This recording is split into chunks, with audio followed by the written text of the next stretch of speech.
Welcome to Amani talkies. Good bad ugly.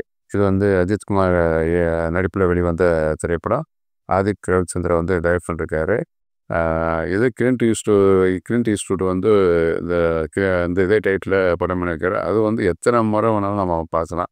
ஆனால் இந்த படம் வந்து ஒரு தடவை பார்க்குறதுக்கு நமக்கு வந்து அந்த அளவுக்கு வந்து தலைவலியே வந்துடுச்சு. ஏன்னா வந்துட்டு ஒரு ஹீரோ ஒர்ஷிப் படங்கள் எத்தனையோ படங்கள் வந்து நம்ம பார்த்துருக்கோம்.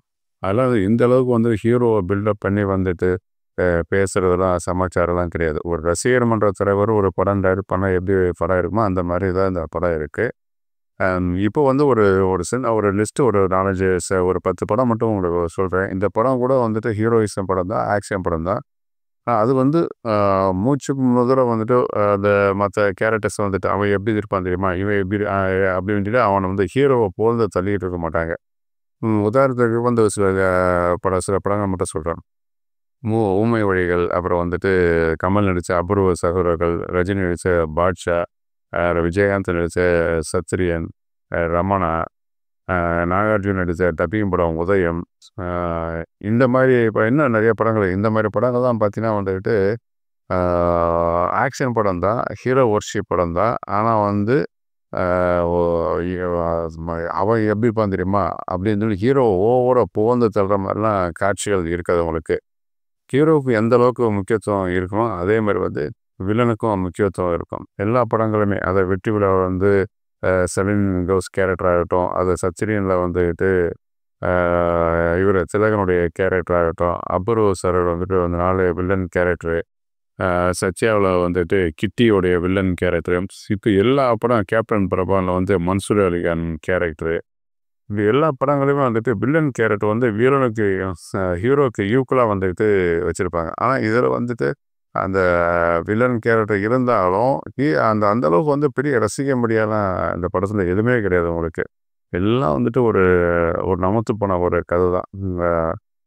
அஃபண்டாட்டிக்காக வந்து மகனுக்காக வந்துட்டு ரவுடி சேர்த்து திருட்டுத்தனத்தை விடுறது, கேங்ஸ்டர் தொழிலை விடுறது, அதனால் வந்துட்டு குடும்பம் பாதிக்கப்படும், மறுபடியும் வந்துட்டு துப்பாக்கி கட்சியை தூக்குறது, வில்லனுக்கெல்லாம் சம்ஹாரம் பண்ணி வந்து ஜெயிக்கிறது தான் இந்த கதை.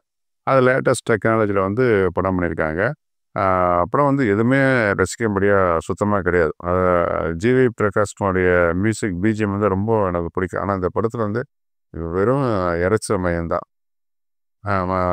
அப்புறம் வந்து இன்னொரு விஷயம், இளையராஜாவுடைய வந்து இந்த தன்னுடைய சாங்கை வந்து பயன்படுத்துக்கான்னு கேஸ் போட்டிருக்காரு. அது 2 சாங் வந்து அவருடைய சாங் வந்து இடம்பெற்ற அந்த காட்சிகள் மட்டும் ரொம்ப நல்லாயிருக்கும் உங்களுக்கு. இப்போ ஒரு கேஸ் போட்டிருக்கிற விஷயத்தில் உள்ள போனோம்னா, ஆக்சுவலாக வந்து அந்த கம்பெனியோடைய இந்த படத்தில் நிறுவனம் வந்துட்டு ஃபுல்லாக ப்ரொடக்ஷன் சைட்லேருந்து உரிமை வாங்கி தான் பண்ணியிருக்காங்க.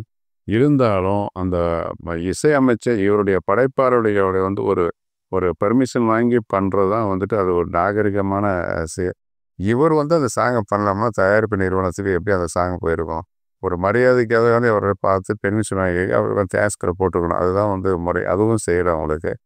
மற்றபடி வந்து இந்த படம் வந்துட்டு அஜித் ரசிகர்களுக்கு மட்டும்தான் அந்த படம் கொண்டாடிக்கிட்டு இருக்காங்க தவிர ஒரு ஜென்ரல் ஆடியன்ஸுக்கு வந்து இந்த படம் வந்து பிடிக்காதுங்கிறது வந்து எல்லாருக்குமே தெரிஞ்சு போச்சு உங்களுக்கு. ஏன்னா அந்த படம் வந்து ரிலீஸ் 1 வாரம் ஆச்சு. இப்போ நான் சொன்ன இந்த லிஸ்ட்டெல்லாம் பார்த்தீங்கன்னா இது வந்து இப்போ கூட நம்ம திருப்பி பார்க்க முடியும். ஆனால் இந்த படத்தை வந்துட்டு இந்த அஜித் ரசிகர்கள் பார்த்து ரசிக்க முடியாது. ஒரு ஜென்ரல் ஆடியன்ஸ் வந்து இந்த படம் வந்துட்டு அந்த அளவுக்கு பிடிக்காதுங்கிறது வந்து எல்லா தரப்பு மக்களை ஏற்றுக்கிட்ட ஒரு விஷயம்தான். சேனலை மறக்காமல் சப்ஸ்கிரைப் பண்ணுங்கள். நன்றி, வணக்கம்.